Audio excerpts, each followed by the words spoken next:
크게 시작. 기쁜 소식. 여러분 살아가면서 기쁜 소식이 있습니까? 우리 권현숙 권사님 오래간만에 보는 것 같아요. 좀 이상하죠? 루틴이 한번 깨지면 멘붕이 오더라고요. 네, 그렇죠. 같이 느끼는 거죠. 기쁜 소식. 기쁜 소식 한번 얘기 한번 해보세요. 요즘에는 없어요. 옛날에는 뭐가 기쁜 소식이었어요? 손주들, 그렇죠. 손주들, 그렇죠. 기쁜 소식. 사람마다 나는 기쁜 소식이 있을 겁니다. 뭐 개를 탄다든가, 그렇죠. 뭐 합격을 한다든가, 승진을 한다든가. 제가 아는 분은 고용복지부에 다니고 있는데 양반이 지금 50이 훌쩍 넘었는데 아직도 만년 개장이에요. 과장을 들려고 그렇게 시험 보더라고요. 시험도 보고 그러는데 계속 1년에 한 번씩 시험을 보는데 미끄러지고 떨어지고 그렇습니다. 아마 그분은 승진, 진급하는 것이 기쁜 소식이겠죠. 뭐 집을 산다든지 뭐 좋은 일들, 아마 기쁜 소식, 좋은 소식, 아마 이런 것들이 있으면 참 좋겠죠. 활력도 생기고 꿈도 생기고 믿음도 생기고 그렇죠? 참 좋을 겁니다. 근데 인간은요 본질적으로 기쁜 소식도 있고 좋은 소식도 있지만 인간의 본질은요 위로움이라는 게 있어요. 여러분 이 벤치를 한번 보십시오. 여러분 혼자 앉아 있잖아요. 그렇죠? 긴 벤치에 누군가가 앉아 있어야 될 자리에 비어 있지 않습니까?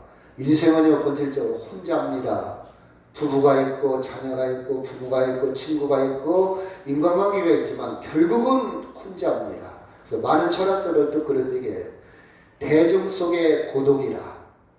많은 사람들과 어울려서 술도 먹고 많은 사람과 어울려서 살아가고 있지만 결국은 인간은 고독하고 위롭고 그렇죠? 위롭다는 겁니다.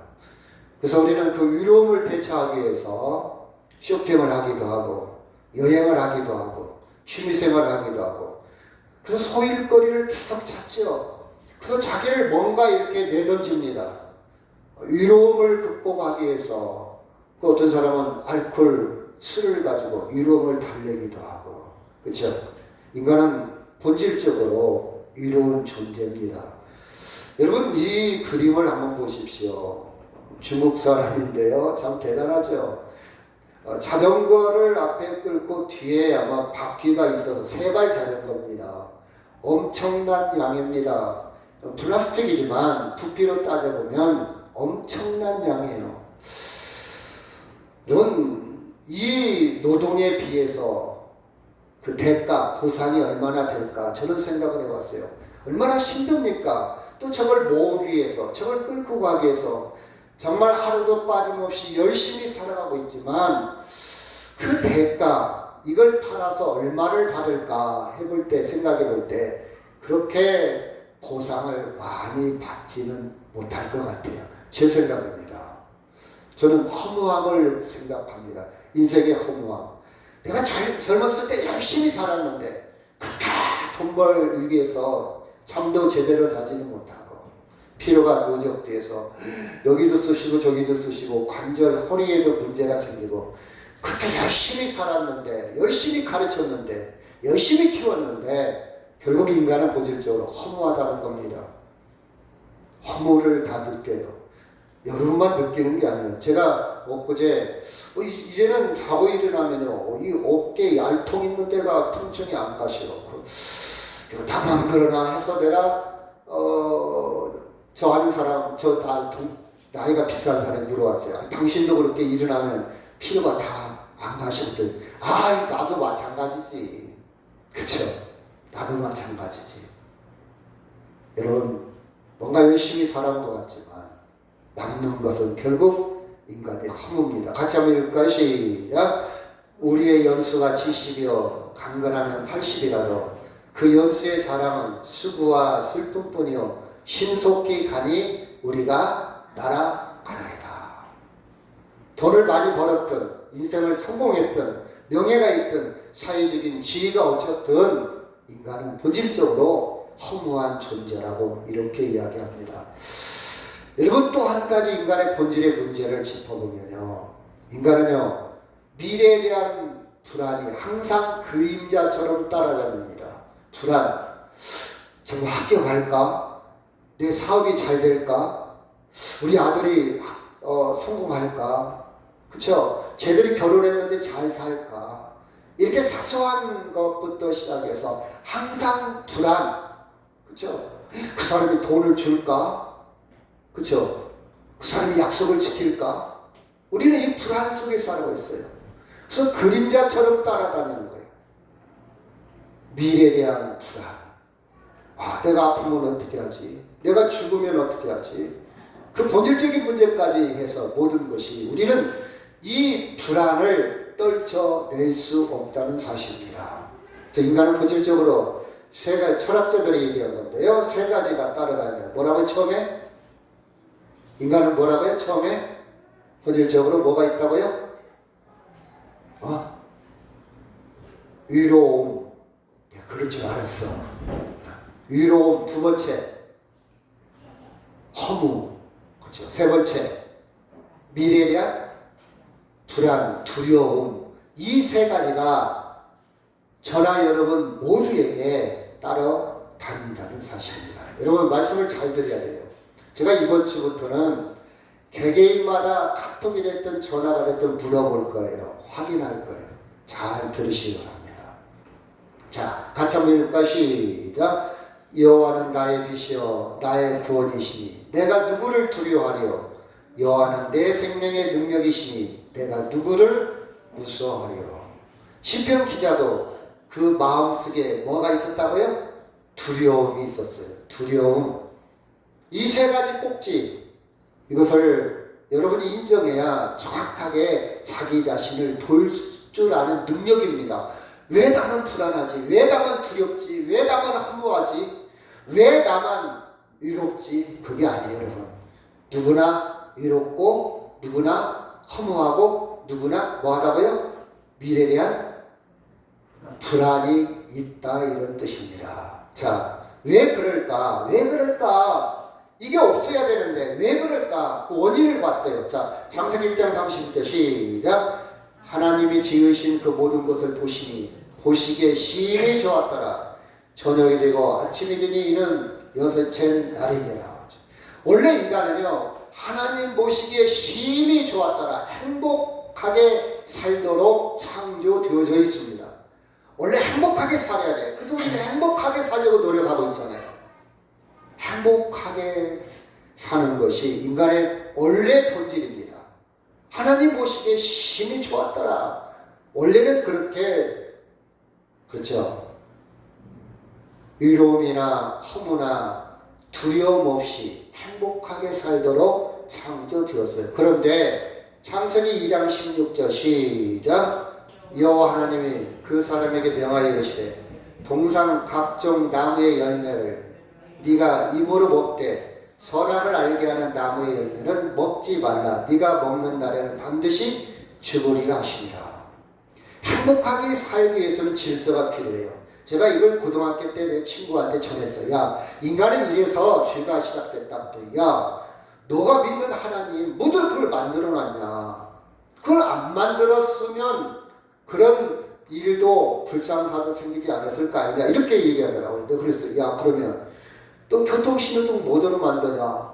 교통신호등 안 만들어 놓으면 그거 뭐 멈출 필요도 없고, 그죠? 돌아갈 필요도 없고 자유롭게 다닐 수 있는 거 아니냐?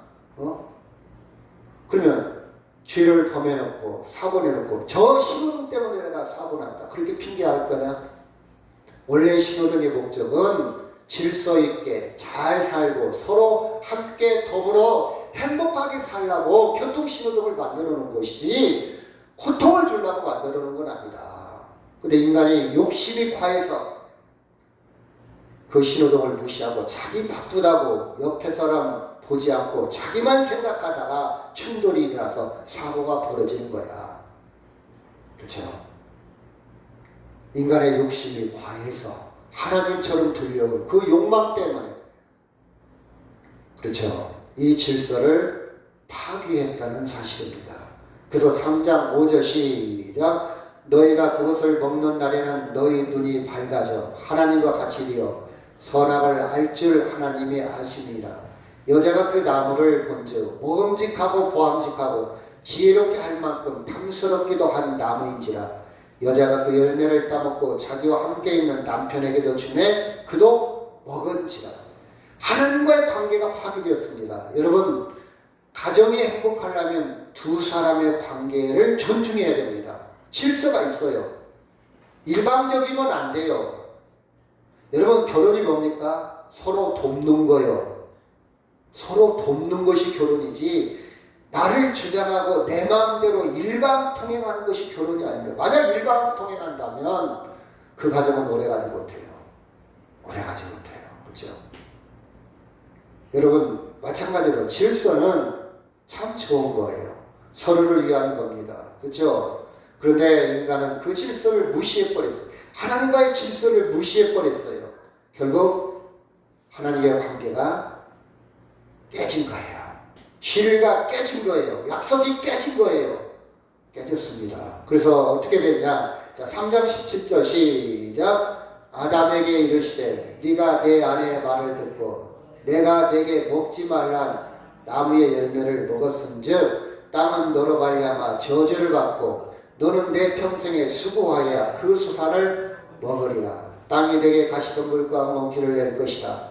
네가 먹을 것은 밭의 채소인즉 네가 흙으로 돌아갈 때까지 얼굴에 땀을 흘려야 먹을 것을 먹으리니 네가 그것으로 취함을 입었습니다. 너는 흙이니 흙으로 돌아갈 것이니라 하십니다. 아멘. 이게 인간의 결과입니다. 하나님과의 관계가 깨어질 때, 하나님과 단절되어질 때 인간은 그렇죠, 위롭고 허무하고 불안해 두려움에 살 수밖에 없다는 사실입니다.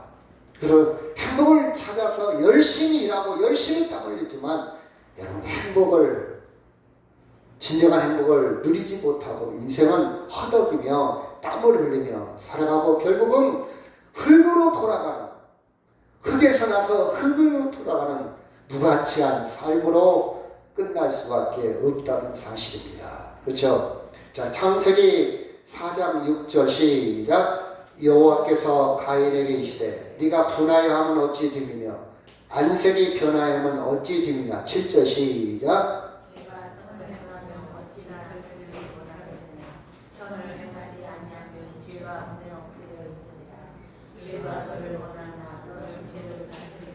팔절 가인이 그 아우 아벨에게 말하고 그들이 들어있을 때 가인이 그 아우 아벨을 쳐 죽이니라. 하나님과 관계가 끊어졌어요. 관계가 무너졌어요. 관계가 파괴되었어요. 그리고 인간은 결국 이기적으로 자기 중심으로, 하나님 없이 자기 중심으로 살아가기 시작합니다. 예배 없이 살아가기 시작합니다. 어떻게 됩니까? 결국 근족 살인, 자기 동생을 쳐 죽이는 분노의, 그쵸, 살인의 인간의 모습을 발견할 수밖에 없다는 사실입니다. 그렇죠? 분노가 있고요.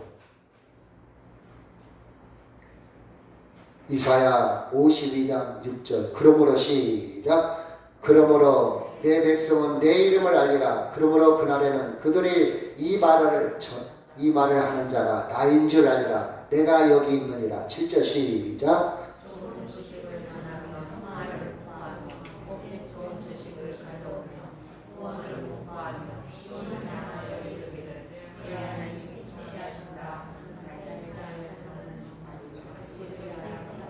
자, 하나님과 관계가 깨어지고 관계가 무너지고 질서가 파괴된 인간은 죄악 가운데 멸망의 길을 갈 수밖에 없어요.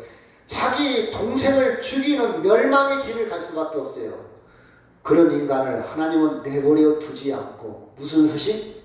좋은 소식을 우리에게 말씀합니다. 좋은 소식. 얼마나 좋냐? 좋은 소식이 나온 좋은 소식. 7절에 보니까 좋은 소식이에요. 진정한 평화의 소식입니다. 행복의 소식입니다. 그 좋은 소식. 자, 마가복음 1장 14절 시작. 요한이 잡힌 후 예수께서 갈릴리에 오셔서 하나님의 복음을 전파하여 이르시되 때가 찼고 하나님의 나라가 가까웠으니 회개하고 복음을 믿으라 하시더라. 이 좋은 소식을 다른 말로 뭐라고 한다고요? 복음. 복음, 기쁜 소식, 복된 소식, 좋은 소식, 복음입니다. 복음. 복음을 전파하는데 15절 보니까 때가 되었고 하나님의 나라, 다시 하나님의 통치, 하나님의 다스림, 하나님과의 관계 회복을 위해서 하나님 안에 들어갈 수 있도록 복음을 우리에게 허락하셨습니다. 좋은 소식이에요. 좋은 소식. 좋은 소식. 제가 옛날에 시험을 한번 본 적이 있어요. 시험을 한번 봤는데 그 시험을 합격한다면 막 기대를 했어요. 그 시험을 합격했어요. 근데 며칠 가냐? 한 일주일 가던가요? 시험에 합격하고 일주일 가니까 이제 잊혀져 버린 거예요. 그 기쁜 소식, 그 좋은 소식이 별 볼 일 없어져 갑니다. 그 기쁜 좋은 소식이 힘을 잃어요. 일주일 간 것도 오래 갔지. 일주일 간 것도. 일주일 가니까 희석되어 버리는 거예요. 그 정도의 세상적인 소식이 아니라, 그쵸? 하나님 나라, 하나님의 나라라 이 말은 하나님의 백성, 하나님의 자녀로 하나님과 관계가 다시 하나님의 바운더리, 하나님의 범주에 들어간다는 거이지. 하나님과 분리되어 있다가 하나님 안에 들어가는, 그 회개한다. 회심, 하나님 쪽으로 방향을 바꾸는 거예요. 그것이 뭐냐? 좋은 소식, 기쁜 소식, 기쁜 소식. 세례 요한이 예수님에 대해서 좋은 소식이다, 기쁜 소식이다 이렇게 말하고 있습니다. 자, 이 좋은 소식이 뭐냐? 자, 요한복음 3장 16절 시작. 하나님이 세상을 이처럼 사랑하사 독생자를 주었으니 이는 그를 믿는 자마다 멸망치 않고 영생을 얻게 하려 하심이라. 하나님이 시작.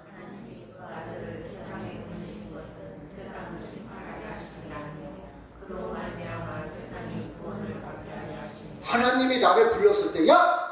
너 이거 왜 잘못했어? 너 왜 이렇게 살았어? 막 심판하고 정죄를 하고 판단하고 혼내려고 나를 부르신 게 아니라 나를 치료하려고. 그래, 너 힘들었지?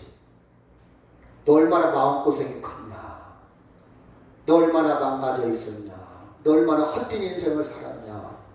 내가 너를 도와줄게. 너를 끌어내줄게. 너 인생, 시간, 물질, 에너지 다 소진하면서 그게 행복인 줄 알고 거기에 목숨 걸고 살았지. 내가 너를 끄집어내줄게. 심판하려고 하는 게 아니라 구원하려고 예수 그리스도가 오셨다는 사실입니다. 아멘. 이게 하나님의 사랑의 목적이에요. 제가요, 살아가면서 어떤 철학이 하나 있어요. 잘 안 되지만 이런 철학이에요. 저 사람이 나를 막 실망시켜. 괘씸해. 싸가지가 없어. 그럼 제가 순간 무슨 생각하는지 아십니까? 나는 달라야지. 따라합시다. 나는 달라야지. 달라야지. 말이 이상하네. 달라야. 그 사람과 달라야지. 너 나한테 그랬으니까 너 두고 보자. 똑같은 사람이잖아요. 나는 달라야지. 저 사람이 나한테 나쁜 짓 했으면 나는 좋은 것으로 해야지. 성경에서 나온 철학입니다. 성경에서 나온 제 이미지 메이킹. 성경에서 나온 틀이에요. 괘씸해. 싸가지가 없어. 에이, 너 커트. 그게 아니라 나는 저 사람과 달라야지. 왜? 난 더 큰 것이 있으니까. 난 행복한 사람이니까. 난 하나님을 섬기는 사람이니까. 똑같이 하면 안 되지. 이게 항상 저는 떠올릅니다. 근데 잘 안 돼요, 사실은. 근데 노력을 해요. 그럴 때 평화가 있지. 너 두고 봐. 너 괘씸한 놈, 너 앞으로 너 아는 척인가 보자. 그러면 평화 없어요. 평화 없어. 기쁨 없어. 기쁨 없어요. 하나님의 나라가 바로 그런 거예요. 하나님 안에 들어가는 거예요. 회개하고 복음을 믿으라. 그렇죠? 그렇죠? 자, 요한복음 1장 15절 시작. 너희가 나를 사랑하면 나의 계명을 지키리라. 내가 아버지께 구하겠사오니 그가 또 다른 보혜사를 너희에게 주사 영원토록 너희와 함께 있게 하리니. 아멘. 영원토록 나와 함께 한대요. 자, 우리도 자녀 있어요. 자녀 있는데 오늘 아침에 제 친구 목사님한테 카톡이 왔어. 오늘 또 주일 하나님께 열심히 봉사 딱 왔는데 보니까 자기 가족 사진이 왔어. 자기 가족 사진을 나한테 왜 보내냐고. 안 볼 수 없잖아요. 딱 봤더니 딸이 둘인데 손주가 6명이요. 내가 다른 건 안 부럽는데 야, 너는 성공했다. 유전자를 남겼잖아. 손주가 6명이 쫙 앉고 딸 둘에다가 사이에다가 성공했다. 그렇죠? 여러분, 그렇다 할지라도 영원한 거 아니에요. 장례 예식장까지만 함께 할 겁니다. 장례 예식장까지만 함께, 더 이상은 아닙니다. 저는 알아요, 그걸.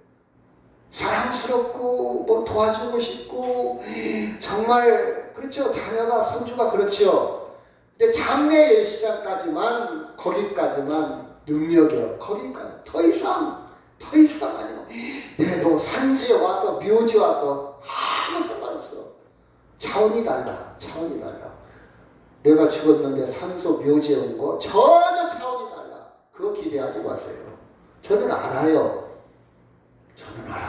근데 하나님의 통치, 하나님 나라에 들어오니까 나를 구원할 뿐만, 심판하고 나를 구원할 뿐 아니라 나와 영원히 함께한다. 영원히 내가 죽어도 영원이라는 말은요, 언어를 깊이 연구하다 보면요, 우리 시간, 우리 공간을 초월해서 우리 시간은 뭡니까? 장례식장이야. 하나님의 영혼은 여러분, 하나님의 시간, 하나님의 공간을 상상해 봤어요. 제가요, 여기 보면요, 비밀인데 어떤 조그만 시가 하나 있어요. 가루 같은 시가 있어요. 그 시가 지금 통통 맺었어요. 근데 이 시가 탁 떨어진단 말이에요. 탁 터뜨려. 씨 뿌리지도 않았어. 근데 신기하게 내년 봄이 되면 싹이 나. 따라보다 신기하다. 여러분, 그 씨를 딱 지금 뭐 가루같이 생겼어요. 몇 명만 알아. 내가 알려줬기 때문에. 근데 지금 떨어졌어. 내가 뿌린 것도 아니야. 그러면 내년 봄까지 가가 기다렸다가 그 조그만 씨가 바람에 날아갈 수도 있고 흙에 묻힐 수도 있고, 응?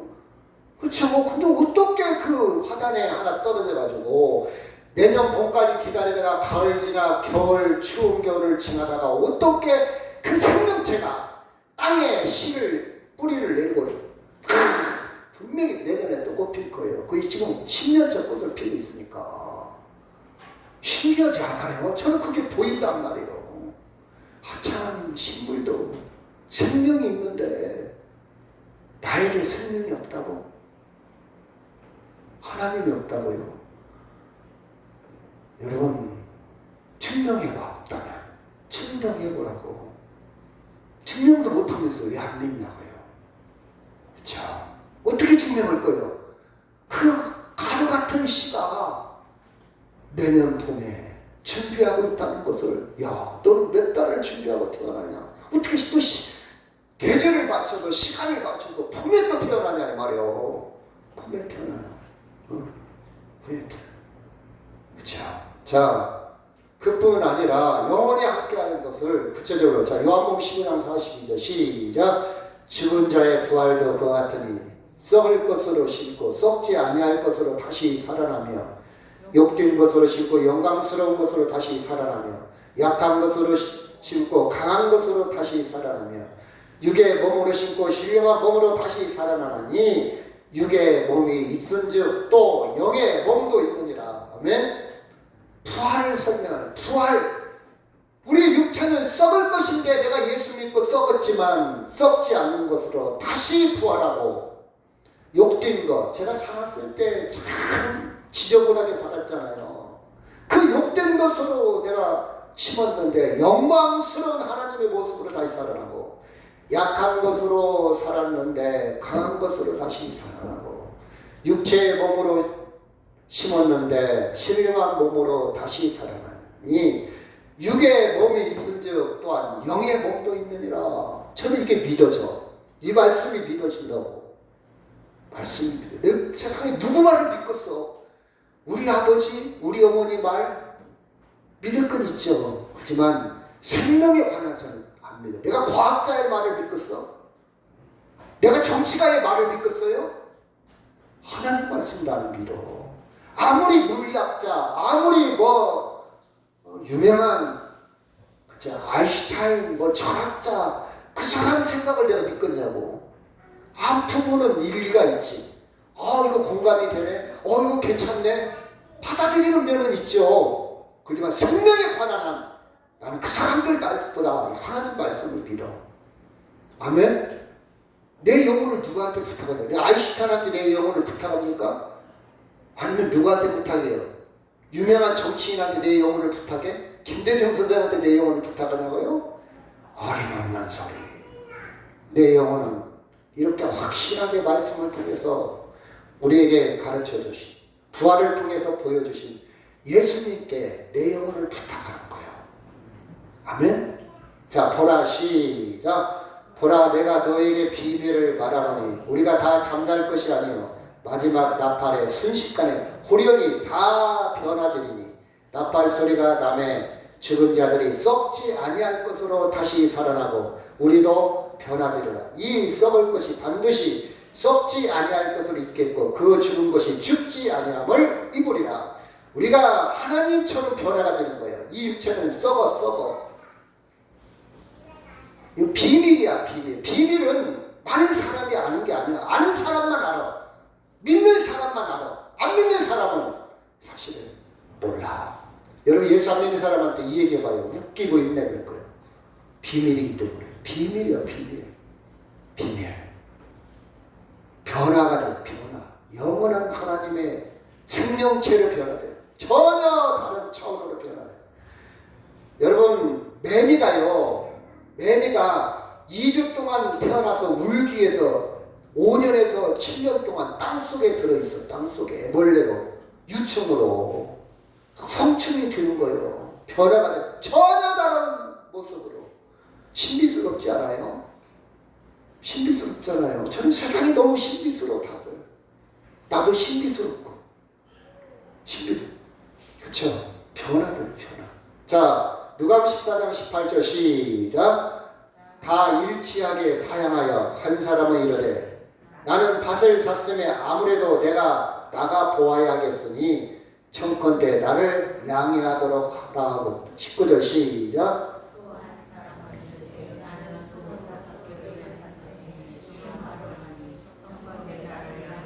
20절 시작.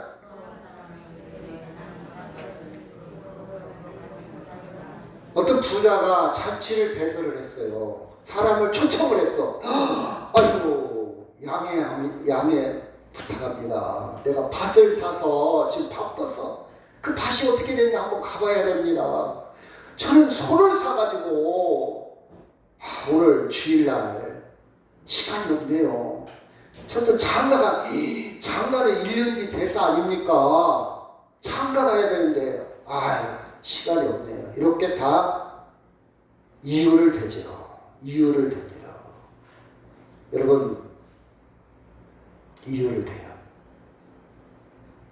24절 시작. 내가 너에게 말하노니 전에 청하였던 그 사람은 하나도 내 잔치를 맛보지 못하리라. 하나님의 비밀, 하나님의 은총을 핑계대는 사람한테는 맛을 못 봐. 예배에 들어오지 못하는 사람은 이 하나님의 말씀을 맛을 못 보니까 악순환 되는 거예요. 맛을 알으면요, 먹어본 사람이 잘 먹는다고. 더 깊이.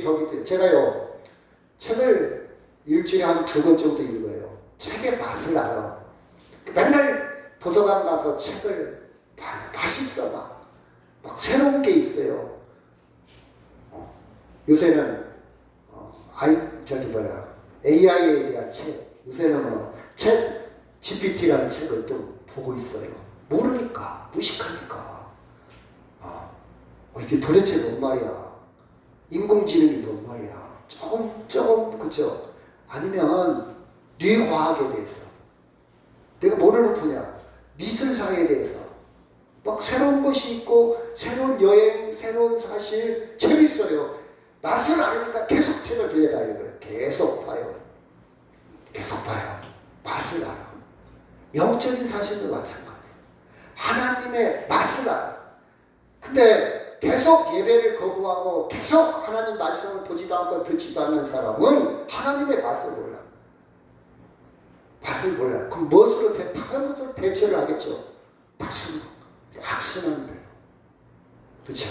여기 보니까 내 잔치를 맛보지 못하려 했어. 맛보지 못해. 하나님 말씀에 맛을 몰라. 맛을 몰라요. 자, 누가복음 14장 15절 시작.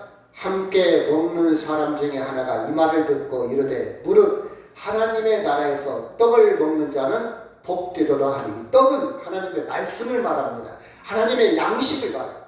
하나님의 말씀을 듣는 자, 보는 자, 읽는 자, 행하는 자는 복이 있다. 왜? 본질을 알기 때문에, 생명을 알기 때문에, 자기 인생의 방향을 알아. 내가 왜 이렇게 열심히 돈 벌고 열심히 살아가는 이유를 알아. 가치를 알아. 이걸 모르면요, 야, 내가 뭐들 이렇게 열심히 돈 버냐. 뭐들 자식이 정말 실망시키잖아요. 와이프가 실망시키잖아요. 남편이 실망시키잖아요. 막 멘탈이 와. 다 무너져. 내가 이렇게 돈 벌어서 뭐야. 화가 나요. 분노가 일어나요. 뭘 겁니까? 술을 찾겠지요. 이제 술 친구를 부르겠죠. 야, 나 고민이 있다. 야, 내가 이렇게 일을 하는데 나 진짜 살만 나지 않는다. 그렇죠? 이렇게 악순환 되겠죠. 그렇죠? 악순환 되겠죠. 네, 여러분, 하나님의 말씀을 먹는 자는 복이 있다. 왜? 말씀이 나를 살려내. 제가 인격 훌륭한 거 전혀 아닌데 저 사람이 나한테 나쁜 짓 하면요, 말씀이 생각나서 바꾸는 거예요. 말씀이 나는 저 사람과 똑같으면 안 되지. 말씀이 생각나서 바꾸면 결과가 어떻게 되냐? 복이 있잖아요. 평화가 있잖아요. 행복하잖아요. 결과가 좋잖아요. 근데 너희 두고 봐라. 말씀이 생각 안 나. 너희 두고 봐라. 결과가 어떻게 되냐? 안 좋아. 안 좋아. 복 못 받은 거예요. 그건. 하나님의 말씀을 먹는 자는, 먹는다 이 말은 그냥 말씀을 듣는 자 하지 말고 떡을 먹는다 이 말은 자기 몸으로 소화시킨다는 뜻이에요. 자, 마태복음 13장 44절 시작. 천국은 마치 밭에 감추인 보화 같으니 이 사람이 이를 발견한 후 숨겨두고 기뻐하며 돌아가서 자기의 소유를 다 팔아 그 밭을 사느니라. 이 사람이요, 최고의 가치를 발견한 거예요. 다 팔아도 그게 최고의 가치. 인생의 최고의 가치를 발견하면요, 맨날 밥 빨고 맨날 땀 흘리고 맨날 모든 게 되게 재밌어. 근데 왜 인생이 재미없는 줄 아십니까? 왜 좋은 일이라 못 느끼는지 아십니까? 가치를 발견하지 못하는 거예요. 내가 열심히 돈 버는데 막 자식이 막 장학금 다 오고 막 성적이 쑥쑥 올라가고 막 자기 고생하는 건 재밌어요. 근데 내가 열심히 돈 벌고 학비 갖다 줬는데 이 녀석이 맨 담배나 피고 술이나 마시고 학교도 제대로 안 가봐. 가치가 없잖아요. 너 앞으로 돈도 안 줄 거야. 여러분, 그럴 거 아니요. 복음을, 예수를 제대로 발견하면요, 마치 밭을 갈다가 그렇죠, 보화를, 금덩어리를 발견한 것처럼 생활이 달라진 게 없어. 지금도 밭을 갈고 있어. 그러니까 막 재밌어. 막 울렁거려. 설레. 재밌어. 최고의 가치. 그래서 야, 다 팔아. 너 이거 가져. 이것도 팔고 저것도 팔고. 왜? 최고의 가치를 발견했단 말이에요. 그게 예수 믿는 거예요. 그게 예수 믿는 점이에요. 어거지로 예배하는 게 아닙니다. 이 가치를 발견하는 사람이 찬송하는 것이 예배예요. 찬송하는 예배. 그래서 영적인 눈높이에 따라서 새롭게 발견되는 거예요. 옛날에 믿음이 없을 때, 성경을 깊이 몰랐을 때는 그만큼 발견돼, 보물이. 근데 내가 믿음이 생기고 성경을 연구하고 또 다른 책도 보고 깊이 있다 보니까 더 큰 가치를 발견하는 거예요. 다이아몬드를, 아프리카 아이들은 가치를 몰라. 구슬치기에. 근데 다이아몬드 가치를 아는 사람은 저거 다이아몬드인데 야, 내가 돈 많이 줄게. 그 그 낮추면 안 되겠냐?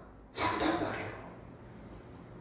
여러분 영적인 눈높이가 올라가야 돼요. 영적인 눈높이가. 그렇죠? 저는 이 말씀이 참 좋더라고요. 제가 한 말은 아니고요. 책을 읽다가 적은 거예요. 인생은 물이 흐르듯이, 인생은 산을 오르듯이. 이게 무슨 뜻이냐? 물이 흐르듯이 자연스럽게 순리적으로 하나님 말씀에 하다 보면 깊은 바다에 엄청난 것을 체험할 수 있어요. 제가 지난 시간에 했죠. 왜 산을 오르냐고요? 어차피 내려올 거. 왜? 올라갈 때는 옆에를 잘 못 봐. 오로지 올라가야겠다는 내려올 때가 다 복이 있어. 내려올 때는 여유가 있어요. 멀리 봐요. 눈에 들어와요. 이 야생화가 눈에 들어오네. 이 꽃이 눈에 들어오네. 멀리 봅니다. 그쵸? 좀 올라가면서 못 느꼈던 것, 지금까지 살아오면서 바빠서 돈 버니라고 못 느꼈던 것들 이제는 좀 봐야 할 거 아니에요. 이제는 인생의 후반기잖아요. 그렇죠? 하나님의 경험하는 것은요, 새로운 세계예요. 여러분, 저는요 이렇게 한번 생각해 봤어요. 자, 창세기 12장 1절 시작. 여호와께서 아브라함에게 이르시되 너는 너의 고향과 친척과 아비의 집을 떠나 내게 보여줄 땅으로 가라. 2절 시작.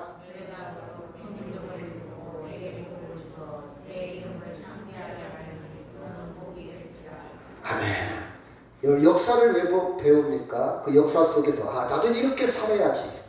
아브라함이 복을 받았잖아요. 어떤 복을 받았습니까? 땅을 많이 소유해서 건물을 지어서 믿음의 조상을 지어서 아브라함의 믿음을 가진 사람들이 창대한 거예요. 충만해졌잖아요. 믿음의 조상. 보세요. 아브라함은요 얼마나 복을 받는, 이슬람교, 유대교, 기독교 다 아브라함을 인정해요. 신기하죠? 이슬람 애들도요 아브라함을 믿어. 아브라함을 대단한 인물로. 유대교들도요 아브라함을 대단한 인물. 기독교에서는 아브라함을 믿음의 조상으로.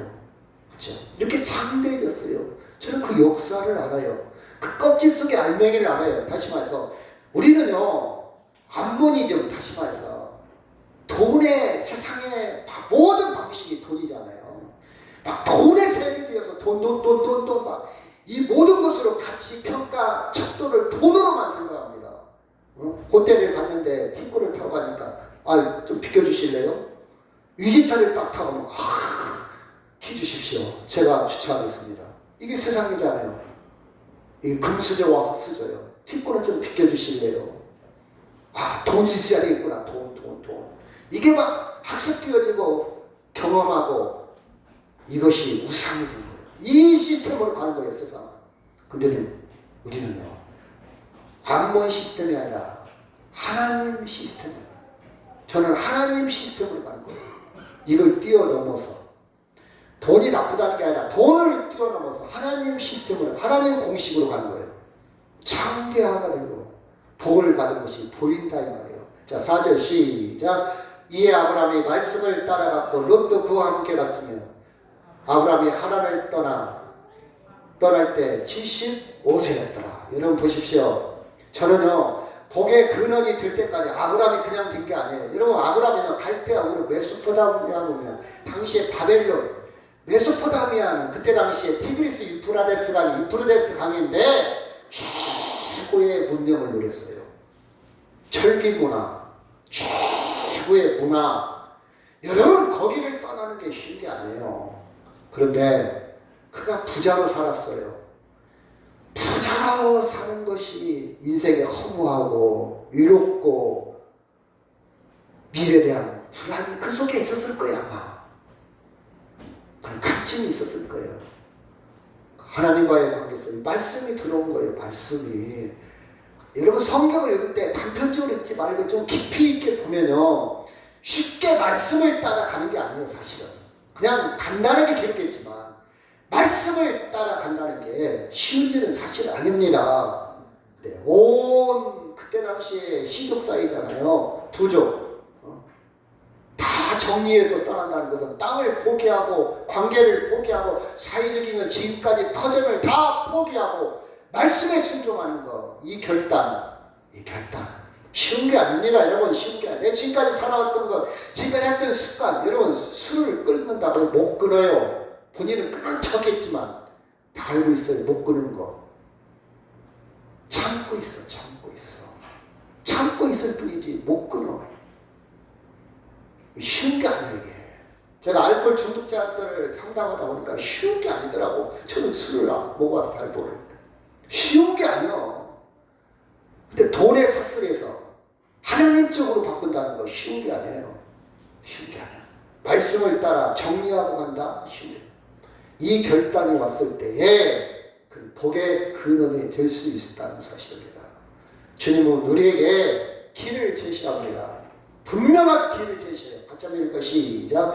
예수께서 이르시되 내가 곧 길이요 진리요 생명이니 나로 말미암지 않고는 아버지께로 올 자가 없느니라. 너희가 나를 알았더라면 내 아버지도 알았으리로다. 이제부터는 너희가 그를 알았고 또 보았느니라. 분명하게 가이드, 분명하게 안내를 하고 있어요. 우리를. 누구를 통해서? 예수님을 통해서. 예수님이 길입니다. 진리입니다. 생명입니다. 분명한 사실이에요. 다른 데 기웃거리지 마세요. 다른 데 행복을 찾으려고 하지 마세요. 술 한잔 먹어서 친구하고 행복을 찾으려고 하십니까? 술 먹고 나면 속쓰려. 몸 망가져요. 후회해. 허무합니다. 제 얘기가 아니고. 제가 알코올 중독자들하고 상담해보고 그래요.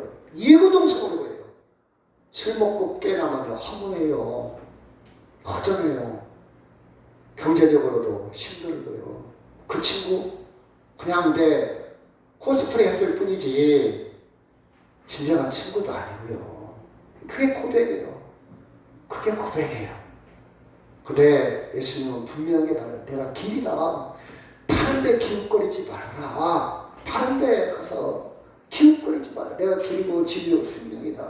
여러분, 떠난다는 것은요, 새로운 만남. 여러분, 세상을 떠나는 거 너무 서운하게 생각하지 마세요. 내가 군산을 떠나서 전주로 가면요, 전주에 새로운 게 있어요. 군산에서 못 느꼈던 전주에 새로운 게 있어요. 내가 세상의 돈의 세계에서 하나님의 세계로 떠나는 것은요, 전혀 새로운, 지금까지 경험해보지 못한 새로운 게 있어요. 그래서 저는 여행을 참 좋아해요. 여행을 참 좋아해요. 하물며 하나님의 나라 여행은 새로운 만남이에요. 여러분, 사랑을 한번 볼까요? 제가 세상의 사랑은 계속 밀당하고 있어요. 밀당. 너 나한테 잘해줘? 나도 잘해줘야지. 아빠 서운하네. 나 아빠를 위해서 아무것도 안 할 거야. 밀당을 계속. 부자지간에도. 부부간에는 마찬가지. 친구도 마찬가지. 다 밀당이에요. 밀당. 밀고 당기는 거예요. 저 사람이 나한테. 아무도 어림없어. 이게 인간의 한계고 세상이야. 근데요, 하나님의 사랑은 밀당하지 않더라고. 지금 하나님의 사랑에 쏙 빠졌어요. 밀당을 안 해요. 이거 부부간에도 밀당하더라고. 왜 당신 설거지 안 해놨어? 당신 목걸이는 맨날 치더라. 짜증내요. 그럼 어떻게 하냐? 다음부터 당신 기분 좋게 해서 미리 설거지 해놓고 미리 준비해야지. 긴장해야 긴장 이제. 그죠? 뭐라고 안 들으려고. 인간의 한계요. 밀당하는 거예요. 당신과 하는 거보다 기분 좋아하잖아요. 안 주고 자기 혼자 먹어봐. 서운한데 자기밖에 모르네. 이 인간 뭐야? 밀당이 밀당. 하나님은요, 그런 하나님은 새로운 궁극적인 차원에서 하나님의 사랑을 경험하게 되는 거예요. 내가 영원히 너와 함께 하리라. 같이 한번 읽을까요? 시작. 하나님의 사랑이 우리에게 이렇게 나타난 바 되었으니 하나님이 자기의 독생자를 세상에 보내심은 그로 말미암아 우리를 살리려 하심이라. 사랑은 여기 있으니 우리가 하나님을 사랑한 것이 아니요 하나님이 우리를 사랑하사 우리 죄를 속하기 위하여 화목제물로 그 아들들을 보내셨습니다. 아멘. 이 은혜를 누리시기를 바랍니다. 이 사랑을 체험하기를 바랍니다. 이 사랑 안에 깊이 들어가기를 주의 이름으로 축원합니다. 우리 다 같이 통성으로 기도합니다. 하나님.